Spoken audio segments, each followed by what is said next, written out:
Olá, muito boa tarde para você. Está começando a semana e claro que o nosso Revista Maranhão já está por aqui e a gente já começa destacando nesta edição.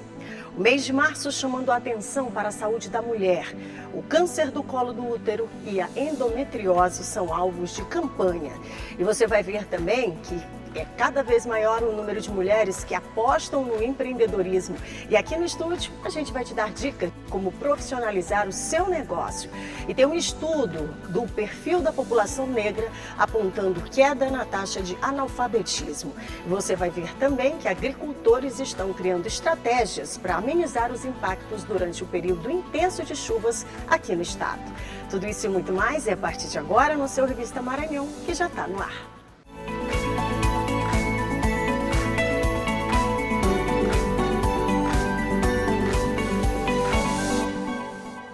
Começando a semana, graças a Deus, e que seja de tranquilidade, que seja abençoada, e que seja de passos firmes em direção àquilo que você tanto está querendo por aí, viu?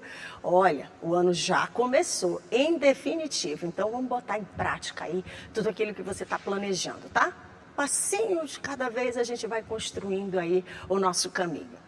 Vamos começar a nossa revista, principalmente porque esse mês é dedicado às mulheres, né? E é importante chamar a atenção para a prevenção de doenças como o câncer do colo do útero e também a endometriose, que são doenças geralmente silenciosas e que, se não detectadas de forma precoce, podem ocasionar problemas graves, viu? Inclusive a perda da vida. E aí a gente sabe que a informação, ela pode mudar completamente esse cenário. A conversa na recepção do setor de saúde e medicina ocupacional da Alema girou em torno de duas doenças que afetam a saúde das mulheres. A primeira é o câncer de colo de útero, que, segundo o Instituto Nacional do Câncer, pode chegar a 17 mil casos somente neste ano. A segunda é a endometriose, uma doença que muitas vezes se desenvolve de forma silenciosa e pode levar a consequências graves para a saúde feminina. A prevalência da endometriose, ela é aquilo que eu te falei, né? Ela é dependente do feeling do profissional em diagnosticar. Então, assim, a gente sabe que ela é muito subdiagnosticada. Mesmo assim, ela representa 10% das patologias relacionadas às cólicas e às dores nas mulheres e representa 30% das causas de infertilidade feminina. Então, uma das importâncias da endometriose é exatamente você, mulher, saber que você pode ficar infértil ou ter dificuldade para engravidar se tiver essa doença. Então, procure diagnosticar. Uma das principais formas de prevenção contra essas doenças é a informação. Com conhecimento, as mulheres podem adotar cuidados para o diagnóstico precoce da endometriose, além da prevenção do câncer de colo de útero, enquanto os homens também podem contribuir, incentivando a vacinação e o acompanhamento médico. Uma das medidas mais eficazes é a vacina contra o HPV, que reduz o risco de infecção pelo vírus. A vacinação é uma forma muito eficaz, porque a vacina contra o HPV ela é indicada para adolescentes de 9 a 15 anos, que é uma faixa etária onde eles ainda não tiveram contato com o vírus, né? Principalmente as meninas. Então, as meninas que tomaram essa vacina, ela é uma vacina em 2 doses, com intervalo de 6 meses entre elas, dificilmente elas vão ter algum problema de câncer de colo de útero. Para alertar e orientar quem frequenta o Parlamento Estadual, a Assembleia Legislativa do Maranhão está realizando a campanha Março Lilás e Amarelo, com uma programação que conta com atividades que promovem o bem-estar e a conscientização sobre o câncer de colo de útero e a endometriose. A campanha Março Lilás e Amarelo, desenvolvida pela Assembleia Legislativa, segue por todo o mês, encerrando no dia 27 com palestras e uma oficina, onde vão ser abordados assuntos como a prevenção e o autocuidado. As campanhas mundo afora, elas são bastante focadas nessa questão da conscientização, do saber que existe a doença, para poder ela ser difundida, ela ser democratizada, as pessoas saberem que elas existem e, a partir daí, se consultarem, né? Porque a gente recebe as pacientes através de uma consulta espontânea, a gente não vai atrás de uma paciente para a gente consultar. Não, elas vêm até nós. Então, essas campanhas elas são importantes exatamente por isso. E você sabe também como é que pode ajudar? Passando essa informação adiante, né? Porque muitas vezes a gente deixa o ano passar e aí fica lembrando só lá daquele outubro, que é o outubro rosa, e aí vai lembrar que tem que cuidar da saúde e não pode ser dessa forma. Tem que estar o tempo inteiro se prevenindo e de forma precoce, né? Dando uma checada aí em todas as áreas, até porque a gente sabe que tudo é muito silencioso. Então, se a gente não ficar vigilante, não dá, né? Então, bora acordar a mulherada e quem está no entorno dessas mulheres também, viu? Vale muito e passe a informação adiante. E olha, como o mês ele é dedicado às mulheres, a gente vai conhecer práticas que têm mudado a vida de tantas mulheres por aí afora, né? E a criatividade associada ao conhecimento tem impulsionado e muito a mulherada para o empreendedorismo e, claro, a mudança de vida. O mês de março celebra as conquistas das mulheres, mas na realidade todos os dias são marcados por desafios e superação. Para muitas delas, garantir o sustento da família significa enfrentar obstáculos, equilibrar múltiplas responsabilidades e muitas vezes reinventar-se. O empreendedorismo tem sido a resposta para essa luta, permitindo que mulheres conquistem independência financeira e transformem sonhos em negócios de sucesso. Neide Baldez é um exemplo de força e determinação. Trabalhando com vendas de bijuterias e turbantes afro, ela construiu seu próprio caminho no mundo dos negócios. Quando eu comecei a fazer esse estudo, que eu usei o turbante a primeira vez, que eu me olhei no espelho, a minha autoestima me reconheceu quanto mulher preta. E isso para mim foi um passo decisivo para que eu pudesse empreender, né? Porque assim, eu não gosto de simplesmente só empreender. Eu gosto de fazer aquilo que eu gosto, para que outras pessoas se conectem comigo e também possam perceber a importância que é o papel da mulher empreendedora no mercado. Histórias como a de Neide fazem parte de um movimento crescente. De acordo com o IBGE, mais de 10 milhões de mulheres no Brasil são donas de seus próprios negócios e muitas delas, assim como Neide, encontraram no empreendedorismo uma saída para sustentar suas famílias e garantir mais autonomia. Hoje, a mulher ela busca esse lado empreendedor, às vezes até para a questão do financeiro, a liberdade financeira, ter um recurso financeiro, mas, além disso, a sociedade hoje reconhece a mulher, né, quanto uma peça fundamental para o crescimento econômico. Apesar dos desafios, o empreendedorismo feminino segue crescendo. Segundo dados do IBGE, entre 2012 e 2024, o número de mulheres empreendedoras aumentou 42%, mostrando que cada vez mais elas tomam as rédeas de suas próprias histórias. Quando olhamos o universo da vida pública e de tomadas de decisão, aqui no Brasil, ainda é possível perceber uma menor presença das mulheres.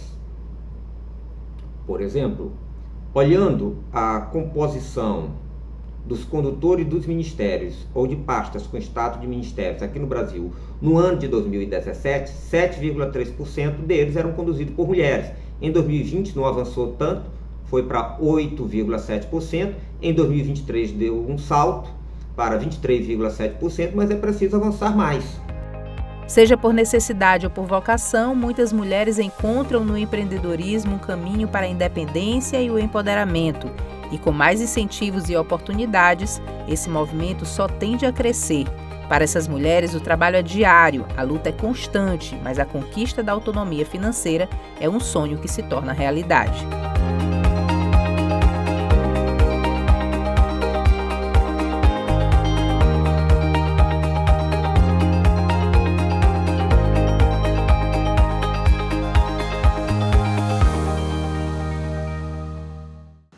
Muito bem, sobre esse assunto a gente vai conversar agora com a Marina Lavareda, ela que está gerente estadual de atendimento do Sebrae aqui no Maranhão. Seja muito bem-vinda.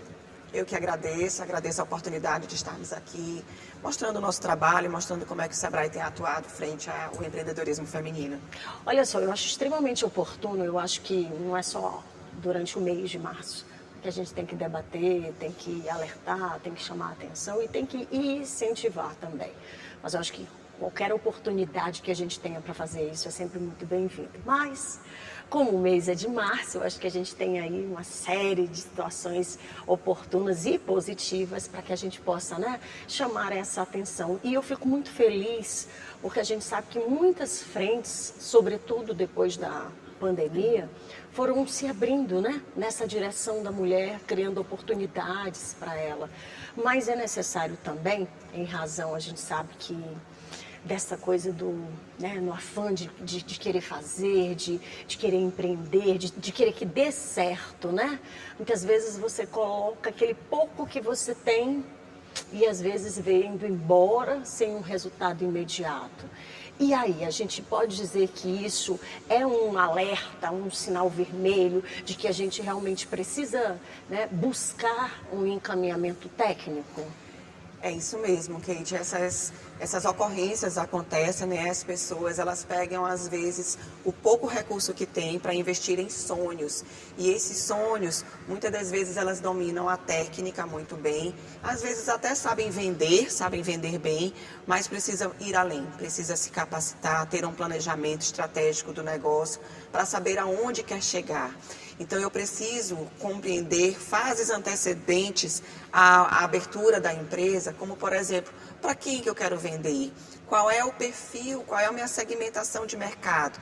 Parece difícil, mas qual é o perfil do cliente que eu vou atender? São pessoas mais tradicionais? Elas estão situadas em qual abrangência? Né? Então, eu tenho que conhecer o meu cliente para saber o que ele está demandando. E saber a técnica é importante, mas eu preciso saber da gestão empresarial, até para eu não misturar os recursos, ter como um grave erro que as empresas cometem é misturar o recurso pessoal com o recurso da empresa. Então, eu preciso realmente me capacitar.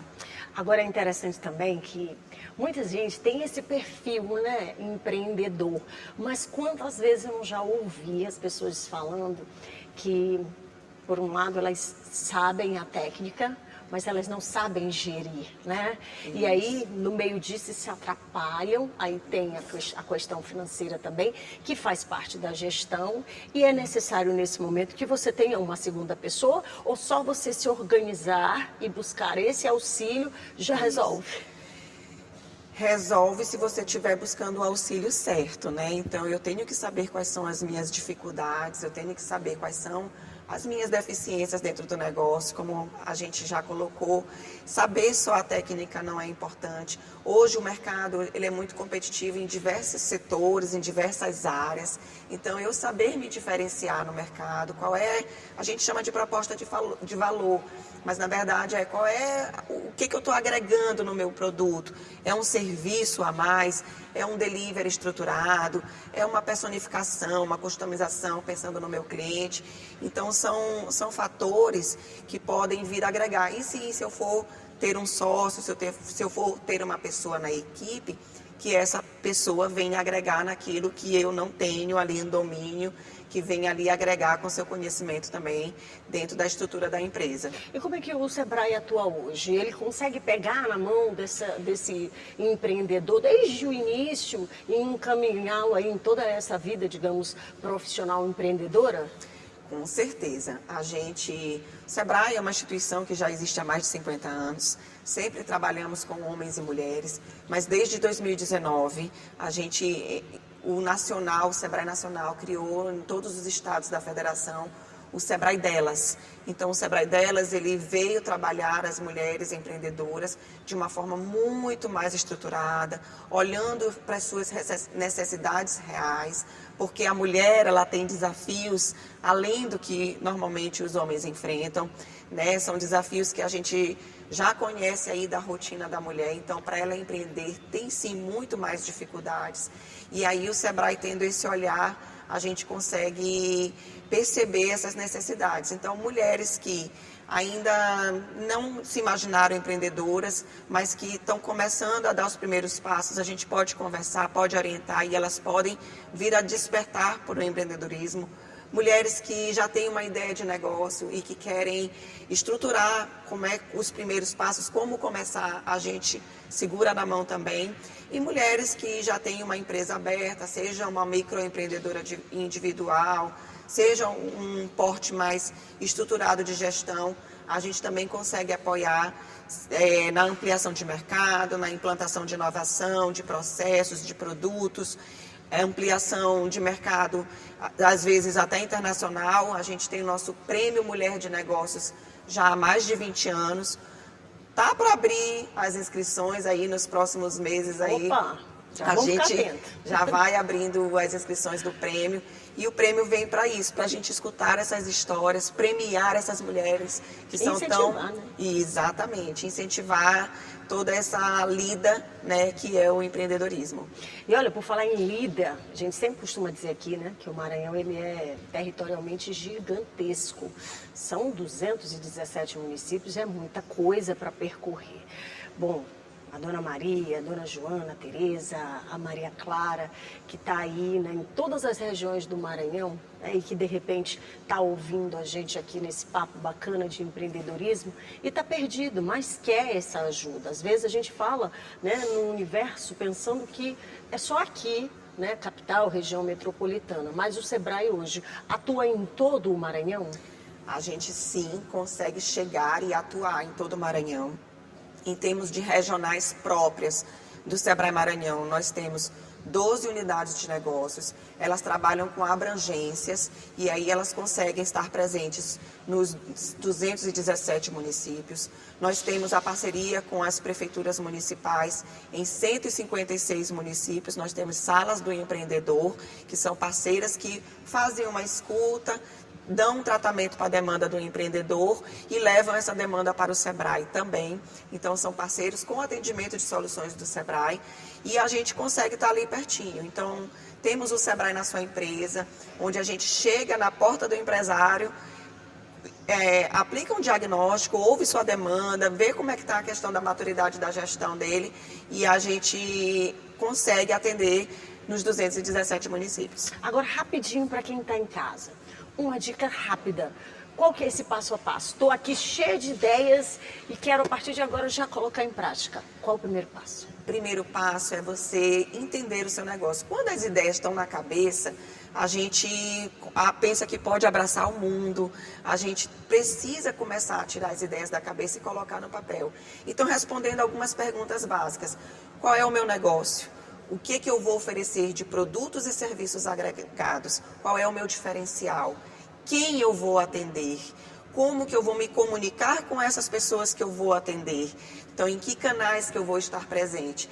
E aí eu vou gerando relacionamento com esses clientes. Como é que eu vou fidelizar esses clientes? Então, são perguntas chaves que a gente faz bem no iniciozinho para nos fundamentar para um plano de negócios. A gente, quando formata um plano de negócios, a gente sabe onde a gente quer chegar nos próximos meses, a partir da abertura do negócio.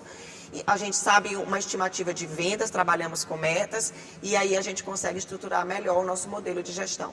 Muito bem, papo bacana, né? Olha, você pode rever, inclusive, a nossa reportagem, a nossa entrevista. Daqui a pouquinho, no final do programa, vai estar disponibilizado no YouTube. E eu queria te agradecer, já deixando o espaço aberto para você voltar. Já temos até dica, viu, do próximo assunto, que é esse prêmio. Então, fique atento. A gente está inteiramente à disposição, é um prazer estar aqui. O Sebrae precisa estar mais conhecido das soluções que oferecem para o empreendedorismo feminino, embora a gente já está aí em diversas atuações nos municípios, mas a gente está à disposição de vocês. Muito obrigada. E olha, o Instituto Maranhense de Estudos Socioeconômicos e Cartográficos, que é o IMESC, já divulgou um boletim social sobre o perfil da população negra. E no quesito educação, o estudo identificou uma queda de 19% para 12% na taxa de analfabetismo. Esses números positivos também alcançam a saúde e o trabalho. O Instituto Maranhense de Estudos Socioeconômicos e Cartográficos, o IMESC, divulgou o boletim social sobre o perfil da população negra. O estudo, apresentado durante um evento, revela um olhar importante sobre a população negra do Maranhão. Ele destaca os avanços conquistados nos últimos anos e apresenta algumas iniciativas adotadas pelo governo do estado, como o Estatuto Estadual da Igualdade Racial. O Maranhão tem um percentual de 79% de população negra, é o número que nos diferencia dos demais estados, ou seja, é o Maranhão que tem que elaborar políticas públicas especiais voltadas para a população negra. Porque, além disso, nós temos municípios com maior quantidade de quilômetros do Brasil, que é Alcântara. Temos um município com maior quantidade de população negra, que é Serrano do Maranhão, que chega a aproximadamente 97% de negros na população. E a partir daí, que o Estatuto de Igualdade Racial do Maranhão, ele traz várias políticas, né, e projetos voltados para atender a população negra. O Maranhão registrou avanços na educação da população negra entre 2012 e 2024. Nesse período, o número médio de anos de estudo de pessoas negras com 25 anos ou mais passou de 6,3 para 8,3 anos, demonstrando um aumento na escolaridade. Outro destaque foi a queda na taxa de analfabetismo entre negros maranhenses de 15 anos ou mais, que passou de 19,3% em 2012 para 12% no mesmo intervalo.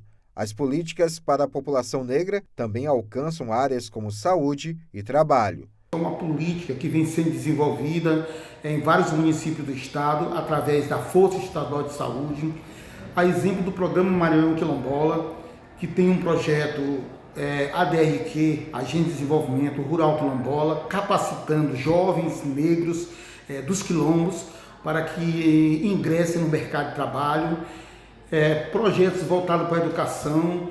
As diretrizes curriculares da educação quilombola do Maranhão vêm sendo aplicadas nas escolas de ensino médio.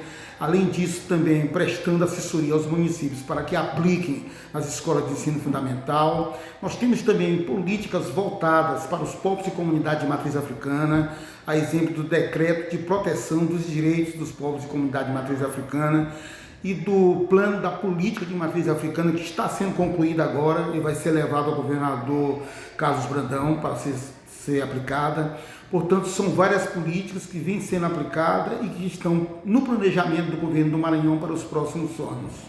Para os gestores, o estudo facilita o diagnóstico e o desenvolvimento de propostas que possam virar realidade para a população negra no Maranhão. O IMESC lançou um boletim informativo sobre o perfil da população negra no estado do Maranhão.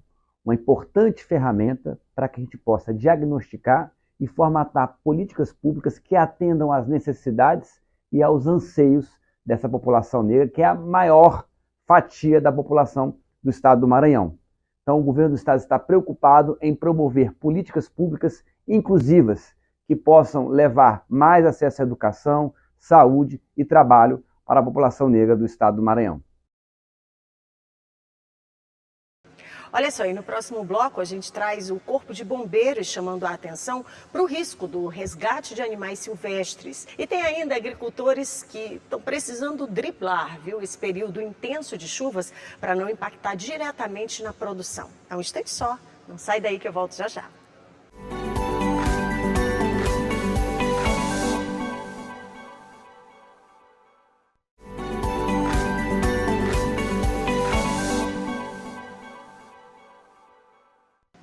Estou de volta com o nosso Revista Maranhão, lembrando você, se só agora colocou aí, sintonizou e encontrou o nosso Revista Maranhão, é toda segunda-feira, sempre ao 12h30, viu? E claro, eu estou sempre esperando por ti. Conteúdo que já passou, você pode rever daqui a pouquinho, acessando o YouTube, vai estar tudo disponibilizado por lá, tá bom? Bom, gente, com a chegada do período de chuvas mais intensos aqui no Maranhão, aumenta também, claro, a preocupação, né? Várias preocupações. Uma delas é com o surgimento de animais silvestres em vias e áreas públicas. E é preciso, lógico, ter muito cuidado, né? E em nenhum desses casos tentar fazer qualquer tipo de resgate. A orientação é acionar o Corpo de Bombeiros. Com o período chuvoso, aumenta o número de ocorrências de animais silvestres aparecendo em áreas urbanas no Maranhão. Muitas dessas espécies acabam se deslocando de seus habitats naturais em busca de abrigo ou alimento, o que pode gerar situações inesperadas para os moradores. A Polícia Ambiental e os órgãos ambientais do Estado explicam como proceder e reforçam a importância do resgate especializado.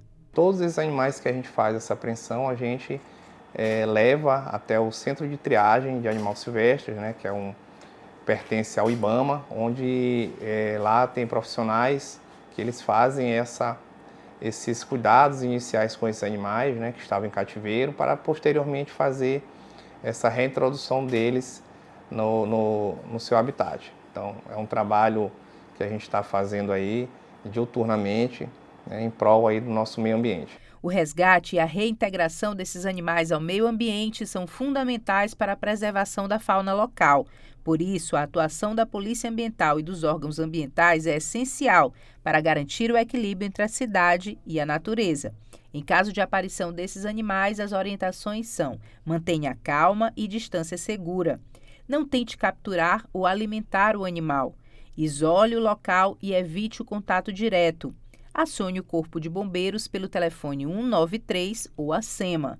Além do resgate, também é possível denunciar maus tratos a animais através do IBAMA, pelo telefone 0800 61 80 80 ou pelo e-mail linhaverde.sede@ibama.gov.br. Olha só, e ainda falando desse tempo, né, intenso aí de chuvas, apesar de amenizar e muito o calor, a gente sabe disso, é sempre muito bem-vindo, né? Mas olha, esse período ele traz muitos desafios para os agricultores que estão precisando de alguma forma driblar ali os impactos, né, para que não tenha, né, um resultado direto na produção dos alimentos. A chuva essencial para a agricultura pode ser um desafio para os agricultores familiares da Vila Residencial Nova Canaã, em Paço do Lumiar. O excesso de água no solo dificulta o cultivo de hortaliças, impactando diretamente a produção e o sustento de dezenas de famílias. Aqui no Polo Agrícola Horti Canaã, a Associação de Agricultores e Agricultoras Familiares busca alternativas para reduzir as perdas e garantir o abastecimento do mercado. O período chuvoso a gente espera que ajuda, mas não, ele atrapalha muito quando a chuva é muito forte, aí não é suave. Agora uma chuva suave é bom demais. A associação, criada em 2012, é responsável pela gestão do Polo Agrícola, que se tornou referência na produção de alimentos orgânicos no Maranhão. Além de abastecer a comunidade local, os agricultores vendem suas hortaliças para feiras e mercados de São Luís e região. Mas com as chuvas intensas, o abastecimento pode ser comprometido. Esse período é bem difícil, né? Mais difícil um pouco assim, porque a chuva ela prejudica um pouco as plantas, né? Vem as pragas, muitas pragas. E para nós que trabalhamos sem fazer uso de inseticidas, então fica bem mais difícil, mais complicado também, porque as chuvas destroem às vezes as nossas leiras, né? A maior preocupação dos agricultores é com o excesso de água, que pode comprometer a produção nas próximas semanas. Para minimizar os prejuízos, os agricultores da Vila Nova Canaã investem em técnicas de cultivo protegido e no manejo sustentável da terra. Ainda assim, enfrentam desafios para manter a produção regular em meio ao período chuvoso. A comunidade segue buscando soluções para garantir renda aos agricultores e fornecimento de produtos ao mercado. Nesses períodos chuvosos, se tivesse quando nós tínhamos telado, quando nós tínhamos estufas, que trabalhava debaixo da estufa, debaixo do telado no inverno. E no verão eu trabalhava para todo lado. Apesar dos desafios que o período chuvoso pode trazer, por enquanto os agricultores estão colhendo bons frutos. A chuva tem ajudado na qualidade das hortaliças que chegam aqui na Ceasa, mais frescas e vistosas. Dona Ivete vende hortaliças há 40 anos e diz que este ano é um dos melhores até agora. Pela primeira vez aqui na Ceasa nós estamos vendendo tudo barato, porque está vindo muita mercadoria, muita fartura. Pela primeira vez, durante 40 anos, esse inverno está sendo nota 10. E como a gente disse agora há pouco, né, esse período intenso de chuvas merece uma atenção redobrada para muitas situações. Essa, claro, é uma delas. Bom, estou me despedindo, indo embora, desejando que você tenha uma excelente segunda-feira, uma semana abençoada, que seja daquele jeitinho, de tranquilidade, né? Mas que também seja de passinhos rumo àquilo que a gente tanto deseja. Beijo no teu coração, fique em paz. Logo mais tem outras informações por aqui, tá bom? Tchau, tchau.